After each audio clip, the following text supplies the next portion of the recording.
नमस्कार।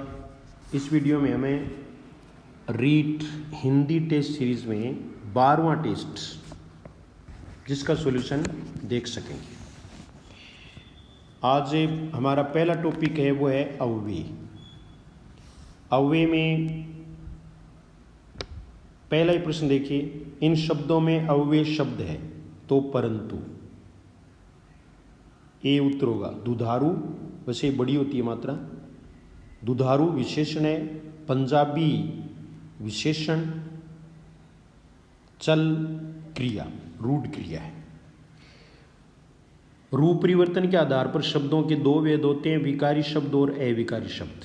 विकारी शब्द वो अब तक हम पढ़ चुके हैं, संज्ञा, सर्वनाम, विशेषण और क्रिया। इनके रूप में व्याकरणिक कोटियों के अनुसार परिवर्तन हो जाता है, इसलिए वो विकारी कहलाते हैं। ये शब्द हैं वो अव्यय हैं, इनको अविकारी भी कहते हैं। अव्यय के मुख्य भेद 4 होते हैं, लेकिन निपात भी अव्यय माना गया है, जो कि हमारे पाठ्यक्रम में है। इसमें हम देखेंगे कि अव्यय के कौन से 5 भेद हैं। तो अव्यय के 5 भेद हैं, उनमें देखिए सबसे पहले सबसे इंपॉर्टेंट क्रिया विशेषण है। क्रिया विशेषण, क्रिया विशेषण क्रिया की विशेषता बताने वाले शब्दों को क्रिया विशेषण कहते हैं। जैसे वह धीरे धीरे चलता है, धीरे धीरे चलता है, ये चलता है शब्द की विशेषता बताता है, इसलिए धीरे धीरे है वो क्या है, क्रिया विशेषण है। क्रिया विशेषण के 4 प्रकार होते हैं, जिसमें पहला है स्थानवाचक क्रिया विशेषण। इसी को स्थितिवाचक क्रिया विशेषण भी कहते हैं। इसमें स्थान और स्थिति दोनों शामिल हैं। जैसे यहाँ, वहाँ, जहाँ, कहाँ, निकट, दूर, पास, नज़दीक, इधर उधर, ऊपर नीचे, अंदर बाहर, ये सब प्रकार के कोई स्थानवाचक शब्द है वो सारे के सारे हैं वो स्थानवाचक क्रिया विशेषण में होते हैं। दूसरा भेद है वो है कालवाचक क्रिया विशेषण। कालवाचक में काल के रूप में विशेषता बताएंगे। जैसे मैं अब जाऊँगा, तो अब है वो कालवाचक विशेषण है। अब, जब, तब, कब, अभी, कभी, इस प्रकार से काल सूचक शब्द हैं वो इसमें लिए जा सकते हैं। जैसे शीघ्र, तुरंत, रोज, सदा, सदैव, आज, कल, परसों, सुबह, शाम को, दोपहर को, ये सारे के सारे शब्द हैं वो क्या होते हैं, कालवाचक होते हैं। 5 बजे, सोमवार को, इस तरह के सारे कालवाचक क्रिया विशेषण है।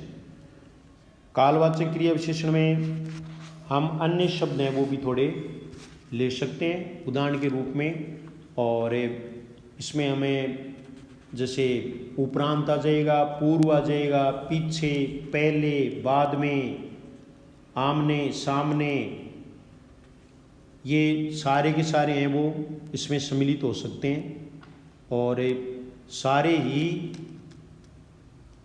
इसमें कालवाचक क्रिया विशेषण के आधार पर ले सकते हैं। वैसे उपरांत और ये जो हैं वो संबंध बोधक हैं, उनमें लिए जाने चाहिए। तो यहाँ तो आप केवल इतना ही याद रख लें कालवाचक में, और वो कौन सी चीज़ कि अब, जब, तब, कब, उनको छोड़िए आप एक बार। आज, कल, परसों, अभी, दिन भर, रात भर, ये इंपॉर्टेंट है। दिन भर, रात भर, ये कालवाचक क्रिया विशेषण है। अक्सर, प्राय, बार बार, कई बार, ये सारे हैं वो कालवाचक क्रिया विशेषण में आएंगे। तो कालवाचक क्रिया विशेषण पर्यंत, उपरांत, ये संबंध सूचक अव्यय में हम लेंगे, क्रिया विशेषण के बाद पढ़ने जा रहे हैं।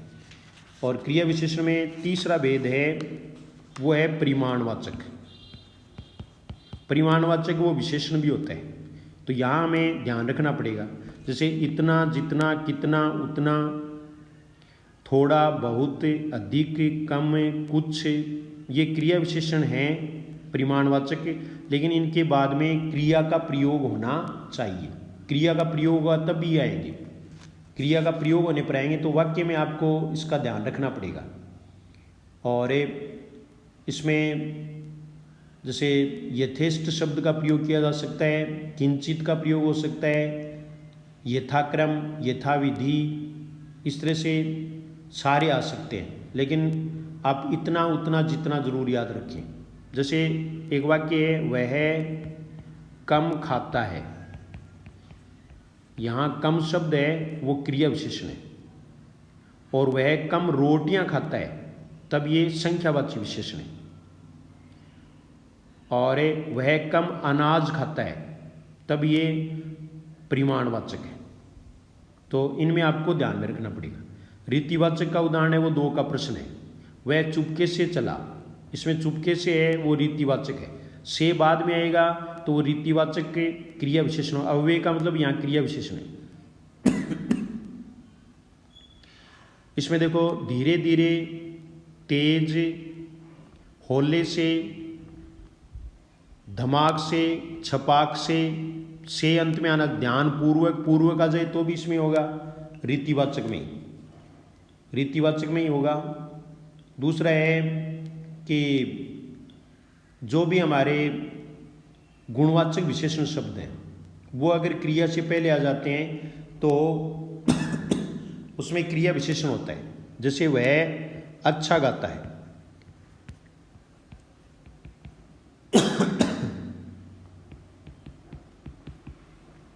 अच्छा है वो क्रिया विशेषण है। वह मुझे सुंदर लगता है, ये क्रिया विशेषण। तो रीतिवाचक क्रिया विशेषण में इनका आपको खास ध्यान रखना है। वह अचानक आ गया, अचानक चला गया, ये सब हैं वो रीतिवाचक क्रिया विशेषण के ही भेद हैं। वह ठीक बोलता है, मीठा बोलता है, उसने, यानी हम ये कह सकते हैं हवाई जहाज तेजी से उड़ता है, तो तेजी से, ये रीतिवाचक क्रिया विशेषण है। से का आप इसमें खास ध्यान रखोगे। प्रश्नवाचक शब्द भी इसमें लिए गए हैं, जैसे क्यों, कैसे, ऐसे, वैसे, जैसे, ये सब रीतिवाचक क्रिया विशेषण में है। तो ये क्रिया विशेषण था। इसके बाद में दूसरा जो भेद है वो संबंध सूचक अव्यय होता है। ये एक प्रकार से प्रीपोजिशन होते हैं इंग्लिश में, संबंध सूचक अव्यय। तो संबंध वाक्य में प्रयुक्त 2 पदों के मध्य संबंध स्थापित करते हैं। इसमें विशेष रूप से क्या है कि ऐसे शब्द हैं जो संज्ञा या सर्वनाम का संबंध वाक्य के दूसरे शब्दों के साथ प्रकट करते हैं। जैसे मैं आपके साथ जयपुर जाऊंगा, तो इसमें आपके साथ, के साथ है वो क्या है, संबंध सूचक अव्यय या संबंध बोधक अव्यय। के बाद, से पहले, की अपेक्षा, के अतिरिक्त, के बजाय, के भीतर, के ऊपर, के नीचे। यहाँ आपको अंतर करना है क्रिया विशेषण में और संबंध बोधक अव्यय में। यहाँ 2 वाक्यों के माध्यम से मैं आपको अंतर बताना चाहता हूँ। जैसे वह पहले आया,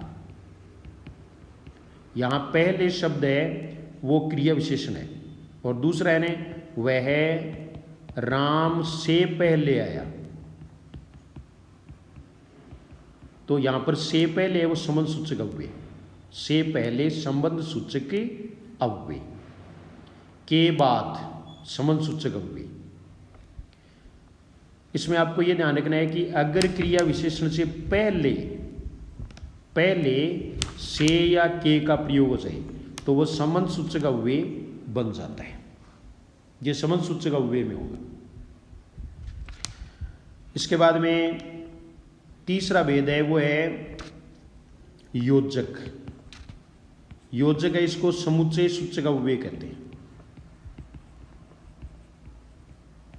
समुच्चय सूचक अव्यय ऐसे अव्यय होते हैं या योजक वे शब्द होते हैं जो वाक्य में प्रयुक्त 2 पदों को जोड़ते हैं, 2 या फिर 2 वाक्यों को जोड़ देते हैं या 2 उपवाक्यों को जोड़ देते हैं।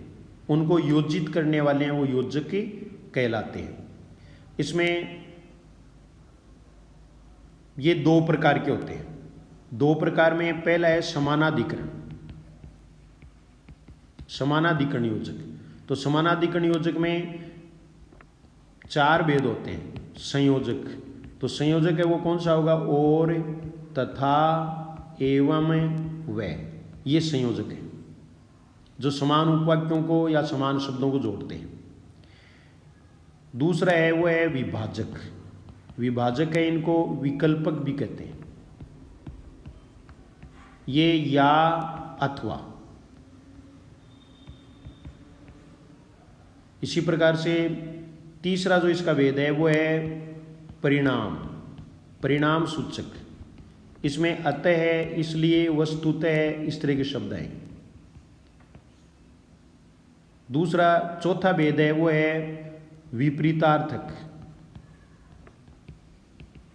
इसको विरोध सूचक ज्यादा कहते हैं, विरोध सूचक। ये किंतु, किंतु, परंतु, लेकिन, अपितु, अन्यथा, वरन, जबकि, ये सारे के सारे हैं वो विरोध सूचक के अव्यय कहलाते हैं, समानाधिकरण। दूसरा भेद है वो है वेदीकरण या व्याधिकरण। वेदीकरण है, इसके भी चार भेद होते हैं, जिसमें पहला है वो स्वरूप सूचक। स्वरूप सूचक में की आएगा, की अर्थात मानो, यानी, या। दूसरा है उद्देश्य सूचक के, जिसमें उद्देश्य की बात होगी, तो उद्देश्य में ताकि, इसलिए कि, इस तरह के शब्द आएंगे। फिर है एक है हेतुक यानी कारण सूचक। तो कारण सूचक है इसमें क्योंकि या फिर चूंकि, कारण की, ये सारे इसमें आ जाएंगे। एक इंपॉर्टेंट और है वो है संकेतक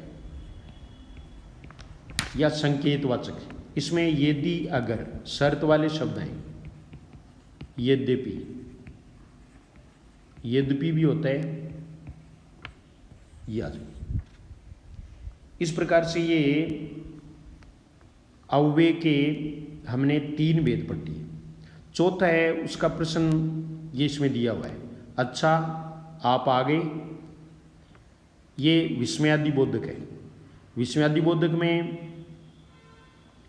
हम हमारे मनोभावों को प्रकट करने के लिए जिन अवयवों का प्रयोग करते हैं वो विस्मयादि बोधक होते हैं। इसमें आश्चर्य यानी विस्मय, तो आश्चर्य के लिए अरे का प्रयोग करेंगे। ये देखिए आप, अरे, या फिर इसके लिए अन्य शब्दों का प्रयोग भी किया जा सकता है, जैसे ओहो, अहो। दूसरा है वो हर्ष सूचक। तो हर्ष सूचक में ये देखिए आप, आहा, आहा, शाबाश, क्या खूब, धन्यवाद, ये सारे इसमें ले सकते हैं। फिर है शोक सूचक। तो शोक है, इसमें आपको दुख वाचक मान लो आप। तो इसमें देखिए आप, आ है, आ है, हाय, हे राम, हे भगवान, इस तरह के शब्द हैं। तिरस्कार सूचक। तिरस्कार सूचक में घृणा सूचक, घृणा सूचक शब्द ले लेंगे, जैसे छी छी, दूर, छिर, धत्ते, उफ, इस तरह के शब्द हो सकते हैं। ये विस्मयादि बोधक होता है। फिर अगला प्रश्न, अगला जो पांचवा भेद है वो निपात के रूप में लेते हैं। निपात है, इनको अवधारक भी कहते हैं। अवधारक शब्द ये वाक्य में किसी भी पद को बल प्रदान, अर्थ बल प्रदान करने के लिए प्रयुक्त किए जाते हैं। इसमें पांच है वो तो प्रमुख रूप से याद रखें, जैसे ही को संस्कृत में एव कहते हैं, भी को अपी कहते हैं। इसलिए दोनों का प्रयोग एक साथ नहीं होता, ही और एव एक साथ नहीं आते, भी और अपी भी एक साथ नहीं आती। इसके अलावा तक होगा, तक में, तक है वो समझ सूचक अव्यय भी होता है, लेकिन वह 10वीं तक पढ़ा है, वह मेरे से बोला तक नहीं, तब इसमें ये निपात है। इसके अलावा भर होगा, तो होगा, ये 5 आपको याद रखने हैं। मैं तो घर जाऊंगा, वह घर तो जाएगा, तो ये तो है वो भी निपात है। इसके अलावा इस तरह के शब्द ले सकते हैं आजकल, जैसे केवल, मात्र, अवश्य, वास्तव में, सच में, जी, हाँ, मत, इस तरह के हैं वो अव्यय में इसमें निपात में लिए जा सकते हैं। क्या का प्रयोग भी निपात में हो सकता है, जैसे तुम घर जाओगे क्या, न का भी हो सकते हैं। ये देखिए आप कि तुम घर जाओगे न, तो नहीं मत ये भी इसमें लिए जा सकते हैं। ये अव्यय के आपको भेद हैं वो इसमें बता दिए। अब प्रश्न सरल करेंगे। चौथा प्रश्न, व्याकरणिक कोटियों से अप्रभावित रहता है तो अव्यय। हर्ष, शोक, ये शोक एक मात्रा शुद्ध करा दिया गया है। प्रशंसा, घृणा आदि भाव को प्रकट करने वाले अव्यय कहलाते हैं, तो ये विस्मयादि बोधक। राम घर गया और श्याम बाजार गया, इस वाक्य में रेखांकित पद है, इसमें रेखांकित है वो और है, और है वो क्या है, संयोजक है। इसमें से वह शब्द बताइए जिसका वचन अथवा लिंग किसी भी परिस्थिति में नहीं बदलता, तो ये वातावरण है, इसका नहीं, बल्कि आलसियों, स्थितियां, परिणामों। ध्यानपूर्वक शब्द है, तो ध्यानपूर्वक, पूर्वक जहाँ भी आ जाए वहाँ रीतिवाचक क्रिया विशेषण होता है, से आ जाए या पूर्वक आ जाए, अंत में से आ जाए। किस वाक्य में निपात का प्रयोग नहीं हुआ है, इसमें हो गया तक, तो, भी, इसमें नहीं हुआ, तो डी उत्तर हो जाएगा। श्याम धीरे धीरे चलता है, तो धीरे है वो क्रिया विशेषण है। सामान्य प्रश्न पत्र में यही पूछ लेते हैं। किस क्रमांक में शुद्ध वर्तनी है, तो कुमुदिनी में है। अब दूसरा ऐड हमारा है वो व्याकरण में इसमें शुद्ध शब्दों का है, यानी शुद्ध शब्द लिखना। तो शुद्ध शब्द लिखना है वो भी हम इसके माध्यम से सीख सकते हैं, यानी बहुत सारे शब्दों का हमें शुद्ध लिखना सीखेंगे। तो शुद्धता में वैसे तो सघन अभ्यास है, इसके लिए मैंने आपको पहले भी बताया था कि लास्ट में अलग से 3-4 दिन में आपको बताऊंगा, तो वो आपको ध्यान रखना है। और ये लाभ जिन्होंने टेस्ट सीरीज़ ली है उनको ही दिया जाएगा, तो उसमें ये भी टॉपिक अपना खूब जम करके अभ्यास करेंगे। लेकिन यहाँ भी हमें कुछ शब्दों का अभ्यास आज करेंगे, प्रश्नों के माध्यम से भी और प्रश्नों के बाद में भी। प्रश्नों के बाद में भी हम बहुत सारे शब्द वो बीच बीच में लेते रहेंगे। तो इसमें आप देखिए कि किस क्रमांक में शुद्ध वर्तनी है, तो कुमुदिनी है। ये 3 नंबर पर छोटी ई की मात्रा, 3 नंबर पर छोटी ई की मात्रा वाले शब्द हैं वो बहुत सारे होते हैं। जैसे ये देखिए प्रसिद्ध शब्द है कवयित्री, त्रिबड़ी, रचयिता,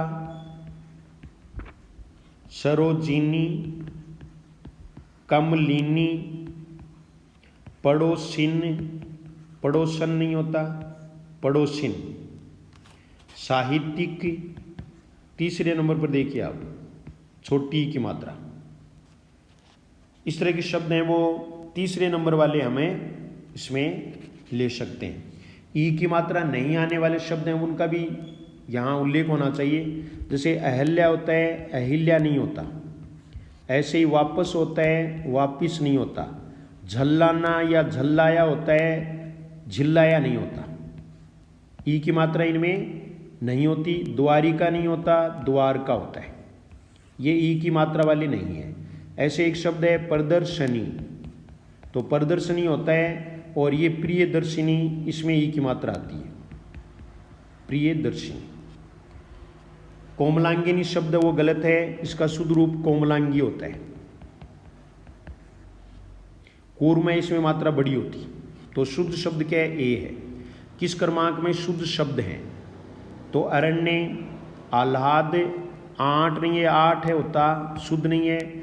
आह्लाद है, इसमें आह्लाद। हमेशा ध्यान में रखो जब भी किसी शब्द में ये जोड़ा हो, है के साथ में लय हो, या है के साथ में ये हो, है के साथ में न हो, मैं हो, ये जब भी होते हैं तो है आधा होता है और पहले होता है। तो आह्लाद है वो ऐसे लिखा जाता है, आह्लाद। ऐसे ही प्रहलाद, विहवलता, चिन्ह तो है पहले आएगा, अपराहन है पहले आएगा, मध्याह्न है पहले आएगा, तो सब में पहले आएगा। उज्जैनी तीसरे नंबर पर ई की छोटी मात्रा, उच्छिष्ट सही है, उत जोड़ उद जोड़ शिष्ट, ऊ है जोड़ अपो है, ये सही विकल्प है। इजहार में ई छोटी आती है, इप्सित में ई बड़ी आती है, ऐतिहासिक में ऐ की मात्रा होती है, तीनों गलत है। अहोरात्रि गलत है, अहोरात्र होता है। ये अक्षोहिणी है, अक्षोहिणी में ऊपर दो मात्राएं होती हैं। अन्विष्ट है, इसमें वी छोटी होती है। यण संधि का उदाहरण है, अनु जोड़ इष्ट, अन्विष्ट। अशुद्ध वर्तनी है, पुनर्वलोकन सही है, रा नहीं होता। सौंदर्य सही है, पुनरागमन सही है, अभयारण्य गलत है, ये भय पूरा होगा। अभय जोड़ अरण्य, अभयारण्य। ऐसे ही अतिशयोक्ति, इसमें भी सह पूरा। अगला प्रश्न देखो, निम्न में से किसमें सभी अशुद्ध शब्द हैं? सारे ही अशुद्ध हैं, तो पहले में ही है। ये देखो शुद्ध रूप देख लीजिए, इनके शुद्ध रूप है वो षणमास, सट जोड़ मास, षडानन, डे के नीचे बिंदु नहीं लगाना है, श्रृंगार, ये तीनों शुद्ध होते हैं। बाकी तत्वावधान होता है, तस्त्री सही है, तिथि सही है, द्वारका सही है, दृश्य इसमें प्रिंटिंग में ऐसे है वैसे ये है, इसको ये मानना चाहिए। दैहिक ये सही है, नीरव सही है, निरोग में भी मात्रा बढ़ी जाती है, प्रज्वलित बिल्कुल सही है, प्रामाणिक सही है। ये देखो प्रोज्वल है, उसमें दोष है, और प्रज्वलित है, प्रज्वलन, प्रज्वल में एक, उज्ज्वल में दो। किस क्रमांक में अशुद्ध शब्द हैं? तो यथेष्ट सही है, गुण संधि है, यथा जोड़ इष्ट, भुजंगिनी सही है, भुजंग का स्त्रीलिंग, प्रदर्शिनी गलत है, ये क्या होगा? प्रदर्शनी, जो पहले मैंने आपको बता दिया, प्रियदर्शिनी में होता। अशुद्ध शब्द है तो प्रदर्शनी है वो अशुद्ध है। लघुतर आपको सही करा दिया गया है, इसमें तय दो होते हैं, लघुतर। अशुद्ध वर्तनी वाले शब्द का चयन करें। आगामी सही है, अद्वितीय सही है, उपाधि भी सही है, तत्कालिक सही नहीं है, ये तात्कालिक होगा। इक प्रत्यय वाले हैं, उनमें पहली मात्रा आ होती है, जैसे सामाजिक, ऐसे ही सांसारिक, सामासिक, व्यावहारिक, व्यावसायिक, इनमें सब में आ की मात्रा आप ध्यान रखो। अशुद्ध शब्द छांटिए। वांग्मय सही है, 19वीं सही है, 5वां सही माना जाएगा। ये वैसे चंद्र बिंदु होता है शुद्ध रूप में, 5वां। उत्तर लेकिन ज्योत्सना सीधा सीधा गलत है। ये देखिए आप, ज्योत्सना। ऐसा एक शब्द होता है भर्त्सना, एक शब्द होता है सांत्वना, तीनों शब्द ध्यान में रखिए। लेकिन ज्योत्सना है ये यहाँ गलत है, इसमें ध्यान रखना है, ये भी गलत है। बल्कि ज्योत्सना है वो कैसे होता है? ज्योत्सना, तय और से दोनों आदि, तो ये इसमें गलत है। निम्नलिखित में से सही वर्तनी वाला शब्द 18 का प्रश्न देखो। शुश्रूषा एकदम से याद रखना है, पूछ सकते हैं इस बार। सुनने की इच्छा, एक दूसरा, और आप वाक्य शुद्धिकरण में ध्यान रखोगे। वैसे वाक्य शुद्धिकरण आपके सिलेबस में नहीं। शुश्रूषा है वो रोगी आदि की टहलबंदगी करना कहलाता है। किस क्रमांक में शुद्ध शब्द है? आशीर्वाद सही है, लेकिन ये सही नहीं है। ऐसे ही निरीक्षण सही नहीं है, निरीक्षण, री बड़ी। कृपालु सही है। एक के सही नहीं है, ऊपर मात्रा होगी। साप्ताहिक सही नहीं है, साप्ताहिक। आजीविका और आशीर्वाद सही है, तो इसमें डी उत्तर होगा। कौन सा शब्द शुद्ध है? सौजन्यता सही नहीं है, ता नहीं आएगा। ये प्रत्येक साथ में ता नहीं आता, जैसे सौंदर्यता नहीं होता, ये गलत है, सौंदर्य होगा। बाहुल्य होगा, बाहुल्यता नहीं होता। आधिक्यता नहीं होता। ऐसे आई प्रत्यय भी नहीं होता, जैसे सुंदरताई, ये शब्द गलत है, बल्कि सुंदरता ही होता है। चारुताई नहीं होता, चारुता होता है। ईर्ष्यालु गलत है, ऐसे लिखा जाएगा। अहल्या सही है, तो डी उत्तर हो जाएगा। उपलब्धि परीक्षण के संबंध में ये शुद्धिकरण के बारे में आपको शब्द बता दिए और बहुत सारे शब्दों का अभ्यास हम बाद में करेंगे। उपलब्धि परीक्षण द्वारा किसी निश्चित कार्य क्षेत्र में छात्रों द्वारा अर्जित ज्ञान एवं कौशल को मापा जाता है, सही है। ये दूसरा उत्तर होगा, क्योंकि विद्यालयों से ही सीधा संबंध होता है, जिसकी इसमें नहीं लिखा हुआ है। इसे निष्पत्ति परीक्षण कहते हैं, अचीवमेंट टेस्ट। इसका प्रयोग शिक्षार्थी के सैद्धांतिक और व्यवहारिक दोनों के ज्ञान का परीक्षण किया जाता है, सही है। उपलब्धि परीक्षण का उद्देश्य नहीं है, शैक्षिक स्तर को बनाए रखना है, शिक्षण कार्य में सुधार है। शिक्षार्थी हैं उनको श्रेणियों में वर्गीकृत कर देते हैं। कैसे करते हैं? क्योंकि उनके जो भी उनकी उपलब्धि होती है उसके आधार पर हम 3 भागों में विद्यार्थियों को बांट सकते हैं, श्रेणियों विभाजन किया जा सकता है। छात्रों के पिछड़ेपन के कारणों का पता लगाना ये होगा, ये निदानात्मक परीक्षण द्वारा होता है, तो इसलिए ये उत्तर हो जाएगा। उपलब्धि परीक्षण है, इसके बारे में आपको और भी ध्यान रखना है, और वो ये है कि कमज़ोर छात्रों की पहचान उपलब्धि परीक्षण द्वारा होती है, जबकि उनकी कमजोरी के क्या कारण है इसकी पहचान है वो निदानात्मक परीक्षण द्वारा होती है। उपलब्धि परीक्षण के प्रकार होते हैं 2, परमापीकृत और अपरमापीकृत। ये ऐसे लिखा जाएगा पहले वाले में, उसके बाद में हमने करेक्ट कर दिया, इसमें कुछ ज़्यादा अशुद्धियाँ थी, प्रिंटिंग में कर दी। शिक्षक निर्मित परीक्षण को कहते हैं। ये देखिए आप, परमापीकृत मैंने पहले लिख दिया, बार बार इसको ये समझा जाए, तो इसमें अपरमापीकृत होगा।